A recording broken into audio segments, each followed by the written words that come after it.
From the center of the galaxy, this is ForceCenter, a show about Star Wars, pop culture, the ultimate adventure, life itself, and my adventure today is wearing a hat I've never worn in public. It's a rebel bird camouflage cap. Joseph, what am I doing? I'm Ken Napzok.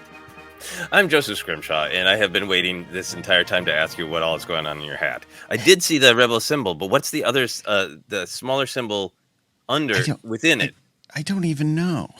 Is it some sort of Olympics thing? Are you supporting a specific country's gymnastic team? Or no, I don't know. I was like, I need to wear a hat today. It's a little too hot for beanies. Let me grab this. This was a sponsor hat I took from an old job. Oh. Hey, kid, a bunch of the sponsors sent these things. Let me just take this. Looks like I'm going hunting. Yeah. I like it. It's cool. It's sporty. But I did wonder if it was a flag of some sort or maybe a Star Wars flag that I was not familiar with. I'm Jennifer Landa, by the way. It's the rebellion. It's the flag of the rebellion. We didn't know it had a flag. It's a great double take hat of like, wait, is that camo? Wait, is that the rebel symbol? Wait, is that a flag of a nation? What's Ken advocating for? Is he broadcasting from Amarillo? He is. Hey, everybody, this is Subjective Wars. This is our show where we take two things and we pit them against each other. We debate ferociously and come to a opinion based on our own subjective view. And it means absolutely nothing, and it means everything. And that's why we love doing it here. And we've got a great one today. We love taking topics. Taking two things to debate, and we love taking them and doing the ForceCenter spin on them and approaching the debate in our own way. But I don't think I've never seen a lot of today's out there in the world, and that is R2-D2 versus C-3PO, the droids, the classic droids, the first two characters we really meet in Star Wars. If you were watching in the original trilogy days, we are going to dive in and what versus means in this thing. We always say the metric emerges during the conversation, but what versus actually means, it might go to spectacular places here today. So first, we'll start with our overall opinions, and Joseph, I'll start with you. R2-D2, R2-D2, and C-3PO, Goldenrod. Where do you go? Yeah, I'm very fascinated to talk about this. We've been coming up with these topics on the fly, and I thought about this morning because I love doing these versus episodes where I don't want to pick one. The answer is I love them both, or the answer is they kind of go together perfectly, and one doesn't really exist without the other because it makes it much more torturous than just like who wins in a fight, Vader versus Maul. That's a fun conversation, and maybe we'll have that someday. But R2 versus 3PO, that's just a horrible choice. But to start with, I gotta reveal my R2-D2 bias and look into my soul for what it is. I think it's that I grew up with R2 as kind of my pick. I've talked many times about how my brother, 3 years older than me, he kind of set up a scenario where we would just split things. He was Spock and I was Kirk. He was Han and I was Luke, on and on and on. Through the various pop culture ideas. He was Batman, I was Robin. And there was never a distinct, we need to choose between these droids. It was that naturally by choosing Han versus Luke, particularly when The Empire Strikes Back was out, he had his 4 action figures that were all the people in the Falcon. He had Han and Leia and Chewie and 3PO, and they went on adventures. And he got frustrated that Kenner was not putting out a C-3PO with removable limbs. So he broke his 3PO apart and I think like used string to tie it to Chewie's back. We're talking just ancient hard times, people, where children had to do violence to their action figures to make things screen accurate. So anyway, the point of that being is like then I had Luke and Yoda and R2 and I would act out all the Dagobah stuff. And I think R2 kind of became my guy when I was a kid out of his association to Luke. And as I get older, I think R2 as the grumpy guy who swears and people don't entirely listen to him, but he always just makes problems go away. Who does not want to see themselves as R2-D2? So that's where my bias begins, even though I have many wonderful things to say about C-3PO. The one follow-up I'll have is, did your brother... What was his reaction when they did release the removable limbs 3PO with the bag? that I had. Probably weeks after he did that. I think it's a good year. He was like, great, and bought it. And he was like, well, finally, they've caught up. Kenner has caught up with me. Good, was his attitude. All that makes sense for your bias. The Dagobah playset, yeah, absolutely. That's going to make you a fan of R2 for a while. Yeah, I'm not ready to answer yet, Jen. So where do you go? The two characters are so enmeshed in my mind, I cannot separate them. I think about all the merch, right? It's more likely to see R2 by himself than to see 3PO by himself. Generally, like patches, stickers, it's the two. It's the droids, right? Always two there are. But of course, my heart leans towards R2. However, and we're going to get into this, in terms of functionality of what I want right now, I'm leaning towards 3PO. But I don't feel like 3PO is a more exciting answer. So we're going to have to sort this out because I'm conflicted, obviously. And that's part of it, right? Is you think 3PO is less than in some way. And because I definitely love R2. I love that, he's the first to swear in Star Wars. I also agree that in many ways, and I'd say this with fun, but like in many ways, he's the only hero of Star Wars. Without him, none of this happens, right? Along the way, he saved the day here. He saved the day here. No R2, no victory in the Battle of the Empire. And again, say that with fun and a spirit of fun. But there's something, Jen, about 3PO that I feel as though I don't even connect with the character. On the level of like, I have those kind of anxieties. It reminds me of me. R2's probably more like me, grumpy and short and stocky. Like that's R2. That's R2. Love serving drinks. But I feel bad for 3PO sometimes. That's why I love Rise of Skywalker's treatment of 3PO. Mm-hmm. It was after 8 movies. Let's not only center you a little bit more in the story, let's pay you some respects. That Rey moment of, no one knows the odds better than you. One of my favorite tiny little Star Wars moments. So it might be down the middle right now. It might be a little bit of a push with a lean towards 3PO, which I don't think when you emailed that thought over, Joseph, I don't think I would have started there. Interesting. Yeah, I mean, I think 3PO has some baggage because going back to our original trilogy perspective before there were other things to be cranky about in terms of the cute and the comedy. 3PO was by far the sort of, in the original trilogy, and even before the Ewoks, like the kind of wackiest. So if you got early on into the I like the serious stuff. I like Vader and Luke's pain and Han and Leia's forbidden romance, and like R2 you could still kind of cling to, like, yeah, he's serving drinks in a bar, he's co-piloting the X-wing that destroyed the Death Star, he's launching lightsabers, even though they are the Laurel and Hardy. If you have any sort of instinct to sort of cleave toward the cooler, R2 is a little bit more on the cool side. Mm-hmm. And what I love about 3PO as time goes on, of the great audience surrogate who's just rightfully panicked about everything, who has the much more human response to adventure of like, we all want to believe that we would fly into the asteroid field. But I think most of us would be C-3PO in real life of like, the hell are you doing? Yes. Why are you doing that? And if you're doing it, can I leave? I have real world responsibilities and skills that no one is using. And instead you're just throwing me into danger constantly. I mean, 3PO is so relatable of like, I'm an accountant. I'm good at my job. Why am I flying 90 miles an hour down the 101 freeway strapped to the roof? How did this happen to me? It's such a realistic version of how we would react to adventure and fun that on one side, I think people can kind of ding him for being a killjoy.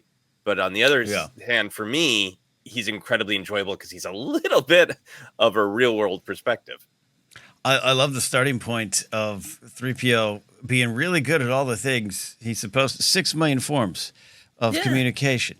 Binary load lifters. He nails it. Nails it. Jen, what do you think about 3PO's qualifications and where it puts him in the story? Because I agree with Joseph on that one. As cool as I'd like to be, man, I'd be screaming in an asteroid belt.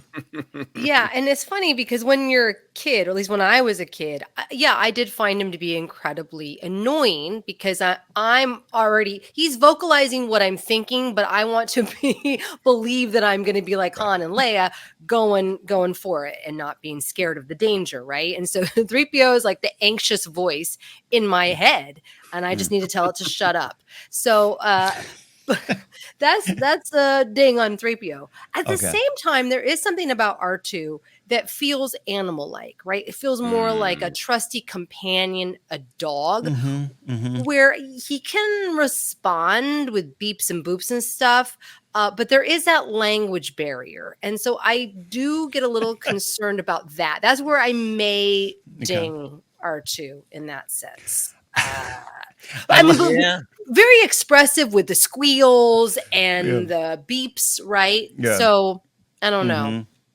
Yeah, there is a real like R2 is like sometimes people understand him. 3PO translates. Luke uses the X-Wing to translate. But it is almost like if you could translate your dog's thoughts, and a lot of times you don't choose to, of like, I get the gist of what you're saying from your emotion.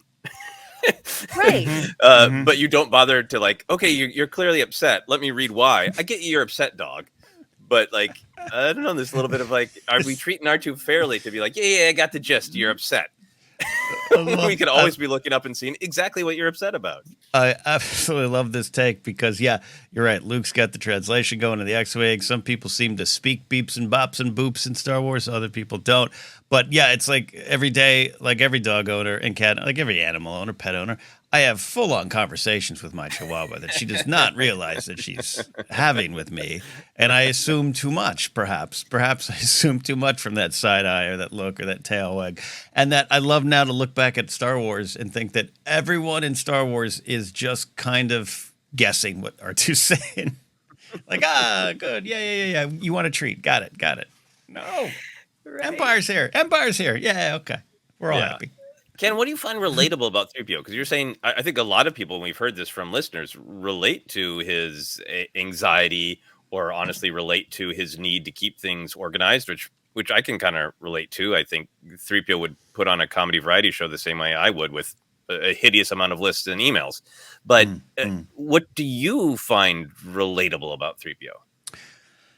It might be... I don't know, because I would be Han to 3PO here. I would be Han in the galaxy with this droid. Like, stop it, don't worry about it. Shut him off, turn him off. Like, that would be me. But I think what's relatable is the sense of his connection. He is there. That's why, again, going back to Rise of Skywalker, he is there for the team. He is there for the friends. Once he's all in, he's loyal. Even getting mad at R2 of like, how dare you? This guy took us in the desert in A New Hope.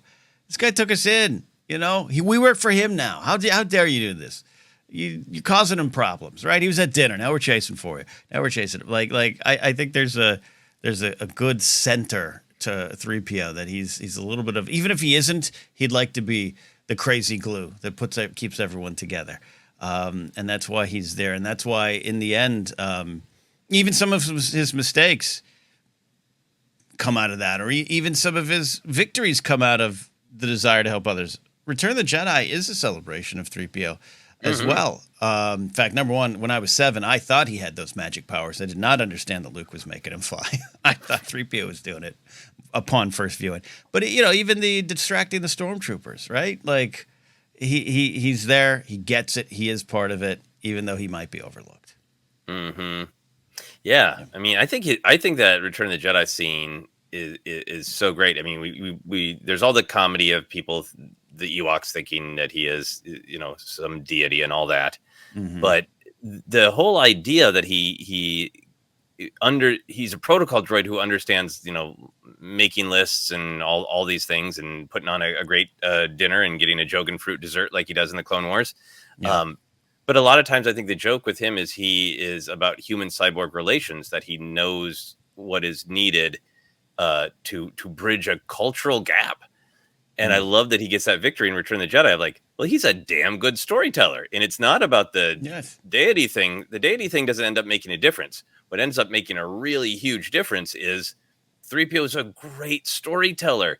And I mean, 3PO could go on tour as a motivational speaker of everything's a story. If you tell people the story and get people to empathize with you, they will help. And that's entirely what happens in Return of the Jedi. So I also relate to 3PO as a great storyteller.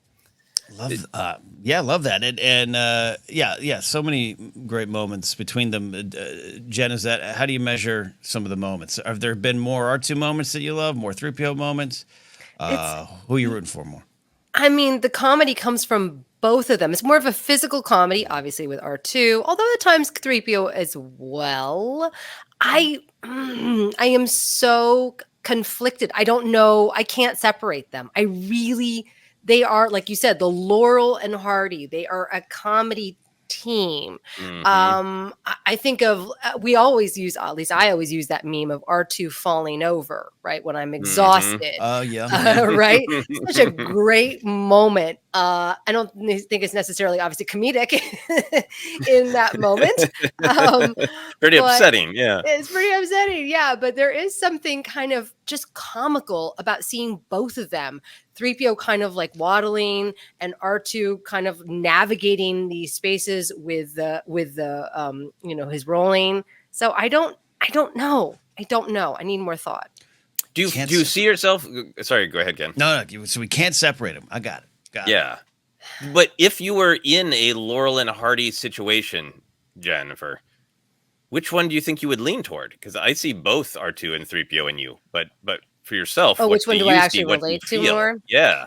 I don't, but that's admitting like my faults. I don't want to admit that I am more like 3PO. That just is not a fun answer for me because it's like I want to be the adventure. And that's what I think I love about R2. R2 is crafty. R2 is not going to follow the rules. R2 is going to try improvise and is flexible. That's who I want to be. But am I the person that's like, you guys don't do that, someone's going to get hurt? That's I read a study about why that's bad. Like, that's terrible. That's like I have become over time more 3PO. And that just is like not fun for me. But maybe there is something good about having someone who is so pragmatic in the group. You're making me more passionate for 3PO because in the stories, it is usually comedy, and these are stories where we want to go on adventures, and 3PO's like, whoa, should we really have this exciting scene? Or should we sit down and talk about policy? And so when you're watching the movie, you're like, shut up, 3PO, turn them off. But in terms of what is valuable in the real world, give me C-3POs. Like, R2 is great, but also like people who know history, protocol, how things are actually supposed to work, that there's a reason to do it that way. It's a kind of a great antidote to the part of American culture that can kind of hero worship, that everything should always be done by a single brave person breaking the rules. Like, that's a very American story. So we naturally relate to that. But I think a lot of times what we need is like, don't mean to get overly political, but like I want a 3PO in office. I want a policy wonk who knows all the rules in which levers to pull, because knowledge is valuable. And I suddenly am finding myself very passionate for 3PO because it isn't just about the anxiety. It's that he has all this great knowledge, and it's when we get to see him in scenarios where he can actually use those skills, he excels. Yep. Yes. I will say to that point, if I were to plop them and what I would want right now, I think it's very clear. 3PO wins hands down. 3PO is Chat GBT for me right now. Like, I need help understanding language. I have a lot of questions and I need to know, like, is this whatever? What's the MOU? 3PO, calculate that for me. Okay, but done. I think that's actually the kind of our future, are having a bunch of 3POs at our disposal, helping also with like somebody who is on the spectrum, like being able 3PO, what is the social situation that's going on here? Am I misunderstanding them? Is that sarcasm? Is that irony? That could be a huge advantage for people who have who are struggling with these situations, right? So in my life, I want a 3PO because I see the R2 food bots getting stuck down Melrose. You know what I mean? It's like, that's what I feel like R2 would be in our world right now. Or my Roomba that gets caught. Like I that's not helpful for me. Maybe if my Roomba beeped and booped at me, it could throw me a lightsaber. But right now, I want a 3PO. So now I'm back on the 3PO side. Okay. There's my rant is over. Sorry. No, this is amazing. Number one, you want legs on your computer so your ChatGPT can follow you around. I have yelled at my Roomba before. I've had full-on shouting matches with my Roomba. So yeah. Yeah, I mean, I think 3PO is what the tech world is claiming AI can become, which it's AI is just a horrible label. It's an LLM. It's a language learning model. It's an algorithm. But if we ever did get to the level of technology where it is like, I have all the information and I am sentient and I have an opinion I can also add to it. Right. You know, that is just, that's fascinating. Yeah. It's the end of humanity. Sorry. Well, that is another thought about 3PO. Is like, I think where the personality of it comes in is he knows, like, if you're encountering a social situation where you don't know what is correct, he knows the rules, but maybe he doesn't know the vibe. That's a good point. Yeah, I don't know if he can read the room. Like, that's where a lot of his comedy comes from. That is the correct answer, except there's this, sort of organic thing that you're not taking into consideration. Or there's the option overload. Ken, how would you feel if you had a 3PO in your life who always gave you the correct answer, the answer you were looking for, but then also offered 3 other options? Would that drive you up the wall? No, I think I always would probably choose the third option. That's why my career went the way it went. A lot of people gave me the right choices. But yeah, I would definitely, in terms of like real world, I mean, this is where I almost sound like you, Jen, here. Like, it's hard to separate who I'd want at my side more. I think, or like 3PO can't read the room. R2 is the room. R2 is the vibe, man. He sets the tone. I'd love to roll around with R2. But yeah, as someone who gets bogged down with the details, someone who, not in terms of necessarily a protocol of how to act and how to speak and how to communicate with the world, but someone who just is like, I don't have time for that. Like, I plug that. I don't know what that is. I don't pay it that. Like, I would definitely want 3PO to maybe explain it, because I think R2 would be too much like me. He'd just be like, yeah, whatever, I'll do it. I'd never learn new things with R2 around. But with 3PO, I could trust him to show me how to do it. Yeah.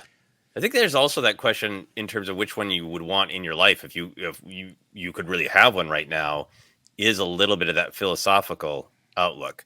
R2 is very can do it, even when it's incredibly risky, and 3PO is always on the side of caution. If you're like, hey, should I apply for that grant? 3PO would be like, here are the 72 reasons you'll never get the grant.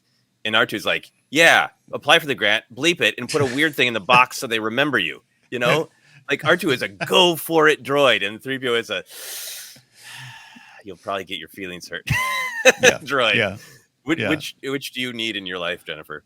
Now that I'm thinking about it, like R2 would be more about like fixing my car, fixing my printer, fixing things, more of the hands-on stuff. Whereas, like you're saying, 3PO is more about language and communication and stuff like that. So I kind of need both. Although, no, because I imagine that R2 could also help with like software issues or like computer issues. So I was going to say we're kind of moving away from, that like world of having, cars. We'll have cars for a while, but I don't know.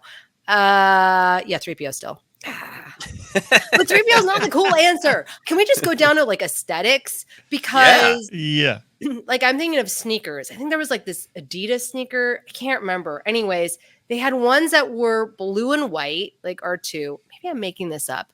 And there was some that were gold. I may be making this up. 3PO would know. I don't know. Anyways, the point is that like, do I want the gold with kind of like that detail that's very clearly 3PO, or the blue and white, which could be R2 or just blue and white? In terms, okay. Now, just in terms of color schemes and aesthetics and everything, R2 wins for me. I don't wear a lot of blues and whites anymore, but for a while that was a good baseball color. It's a good. I think I have a baseball tee in there that's blue and white. I look like R2. I think I have a little bit more R2 gear.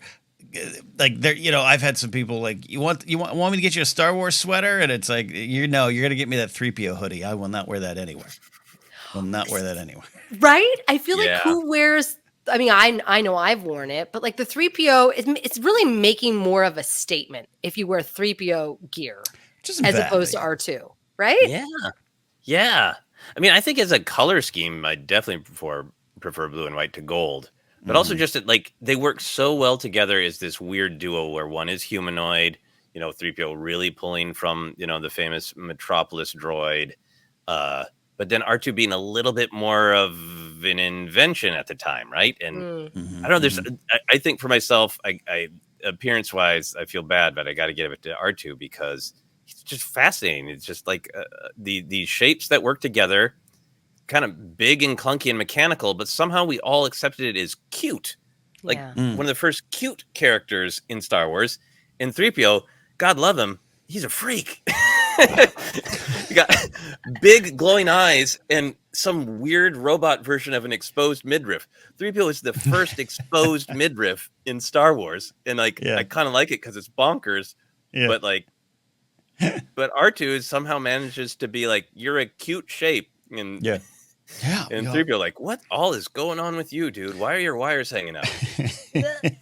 And why do you have a different colored leg? What's going on here? What's going on here? Yeah. One of the things I want to discuss is we are getting to the point where we have to decide here. But this has been a fascinating discussion. This is why I love doing this show, because it just makes me think about two characters I've just grown up with that I just know are part of my life. But in terms of actually collecting, I've said this before, said it for years. Like, even though I do love all the droids in Star Wars, I've never gotten a lot of droids in terms of memorabilia. I mean, it includes K2SO, BB-8. I think I got an orange or two and maybe one Funko Pop. But I have apparently a bias against droids. I have to check myself on that. But growing up, like, I only had 3PO stuff. Never got an R2. Never had no Periscope and R2. None of that. Never had any of it until like a Funko Pop. I got the drink-serving R2 Funko Pop. Why do you think that is? What do you think it was because you were a Han guy and 3PO was connected to Han? Maybe because I had the breakaway 3PO with the sack, and I put him on the back of my Ken or Chewie and never took him off. It could be. I don't know why, because I mean, R2's always been he's quick with a joke. I've always enjoyed him. I was slightly bummed. Still slightly am. I get why in the overall story. I get the passing the baton, but a little slightly bummed to Force Awakens that we got napping R2. I wanted a little more out of R2. I really did. But, I don't know. Even though I wouldn't wear them, but I want to collect them when it comes to 3PO. I think that that's where the little gold droid, little goldenrod works for me in figure form. I have far more R2 merch. But I've been getting more 3PO because I've come to love 3PO more than I used to. And I think I've got that underdog love of like, he deserves to be appreciated too. So I've been buying a lot more 3PO figures. Jennifer has a show and tell, I think. Is that what's happening? I was trying to grab 3PO. He's back there, but I wanted to. This was going to be a point against him. Keep talking. I'm gonna get him. I'm gonna get him. I think he's still there. Yeah, there's some great 3PO merch out there. I wasn't actively collecting the Attack of the Clones figures in 2002 because I didn't have the money, and one of my friends was like, "You got to get the naked 3PO where you can snap on his armor," and bought it for me. His armor, his casing. Like, you need this. Yeah. Good. I have Phantom Menace 3PO. All right, well, Jen has returned. Grogu was happy behind her. Yeah. Example A. This is the problem with 3PO. Look at how loose his limbs are. I try and pose him, and he just falls every single time. He somehow lost his hand. I don't even know how that happened. Is this an original Kenner? This is from I think the 90s. So. Oh wow! Was he just played with that much that he got that loose? I think he was. I could be wrong, you guys. I'm sorry. I don't know. He's been loose for so long. I don't remember him ever standing upright. I see. I was gonna nod in agreement Then I realized, but the only 3PO action figure I had back in the day was the Kenner Breakaway, and that I would expect him to be a little flimsy. This is ridiculous. But I remember having issues. I couldn't stand him on his own. I think that's why I finally was like, screw it. He's, going into the bag and going on the back of Chewbacca permanently. Mm-hmm. Right. So point for R2 for being little action figure is sturdy, solid. Sturdy. Yep. Yeah. Even with only 2 of his 3 legs, R2 stands well.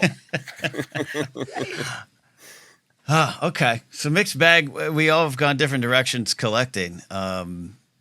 Joseph, your big question of why have I not picked up droids, or specifically R2? I don't have that answer.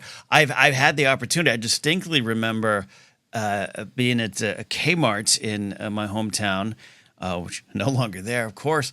But they had the bargain bin of action figures. And it was one of those nights we all had as a kid of your mom says, all right, you can go get one. And I remember I had R2 in my hand. I remember thinking, I don't have R2.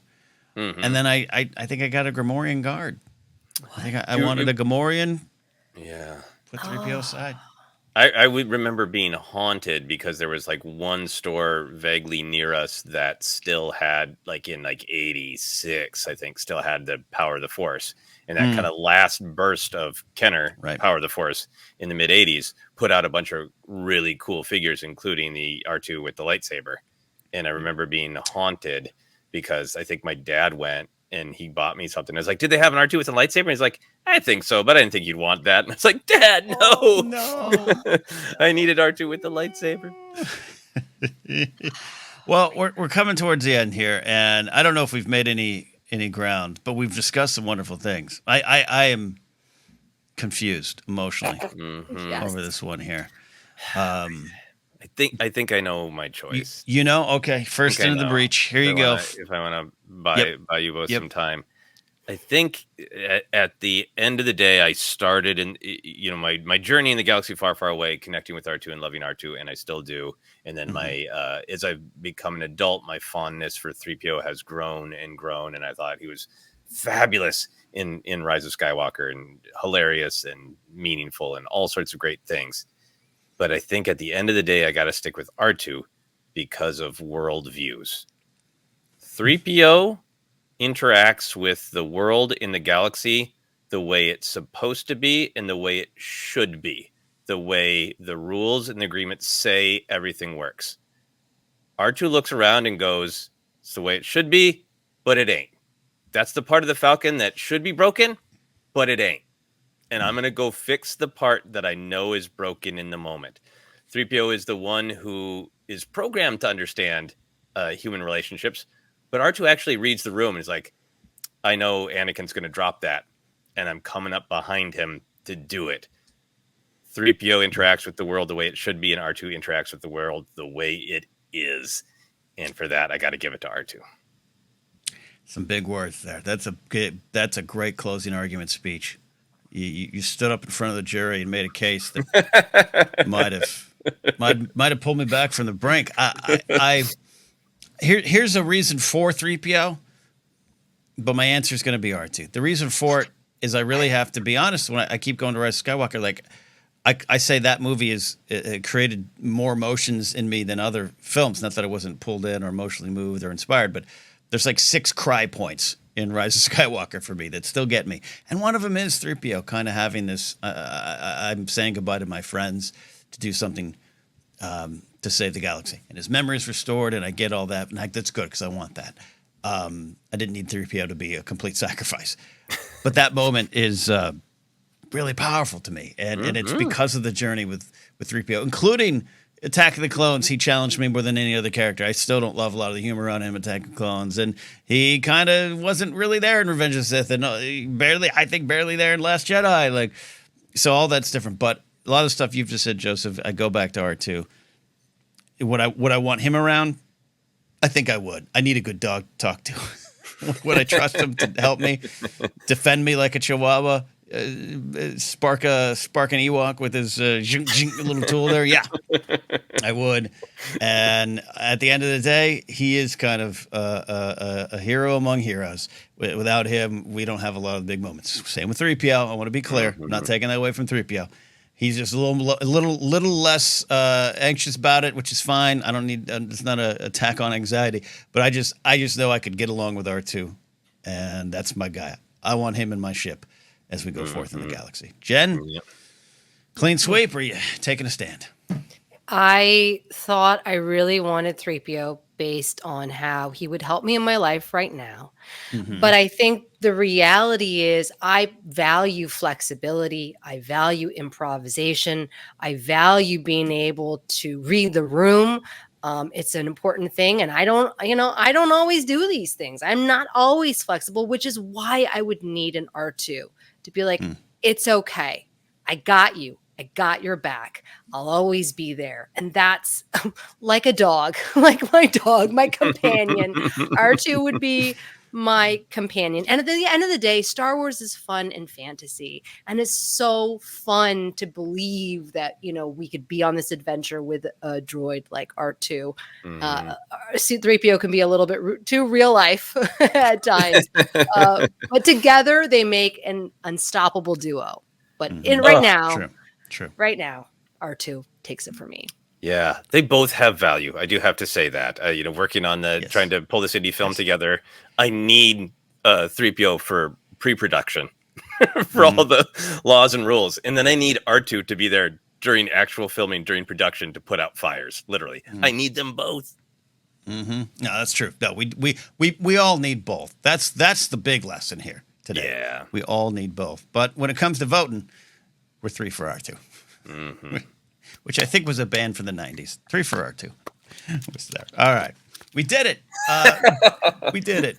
But I'm sure there's going to be some 3PO defenders. We want to hear from you. If you're watching on YouTube, comment down below. If you're listening on the podcast, post on social media. If you're in Discord, get in there and chop it up over 3PO and R2, all in good spirits. It's subjective. It truly is. And that subjective view probably changed about 3-4 times for me in this episode because it's such. I love both these characters. All right, we're almost out of here. We are ForceCenter. You can find us on social media at ForceCenter Pod. Facebook page is ForceCenter Podcast. We're on Instagram, YouTube. Subscribe over there. We are very close. I think by the time this episode comes out, we probably crossed a little mini goal we had. So on to the next YouTube goal. And stay tuned for live streams coming your way this month as well. We got Skeleton Crew news starting to emerge. Exciting times as we go towards the fall and winter season here. But we're still in the summer sweating, so watch us sweat in our studio on YouTube. And also, don't forget merch available at tpublic.com/user/ForceCenter. You can support us directly at patreon.com/ForceCenter. Follow me at Ken Napzok. Go to my website, kennapzok.com. I'll be in Little Rock, Arkansas for 6 stand-up comedy shows with Mark Ellis next week, August 7th through 10th. Going to be a fun time. But then I come back, and I have to get ready for a very fun show, which, as I announced, I have props for. I'll be doing comedy at Joseph Scrimshaw's birthday variety show, Horror Years Old. I can't wait to do this on August 16th. If you're local, come out and watch it. But more importantly, if you're anywhere in the world, you can watch it. Joseph, tell us how. Yeah, you can watch it on a live stream. There are linked to tickets for live and in person or live on the internet on my website, josephscrimshaw.com. Like Ken said, it's a birthday show. I'm turning a big years old, and I'm celebrating with the show. And it'd be great to have ForceCenter friends there to celebrate. The tickets are available at josephscrimshaw.com. Love it, love it, love it. Jen, where can they follow you, and maybe help you where 3PO can't because he's not real? That's right. You can follow me and 3PO at Jennifer Landa on most of the social media sites and TikTok at Jennifer Landa 1138. There you go. That's it. We've done it. We fought the subjective wars, and we all won today. See you next time here at ForceCenter.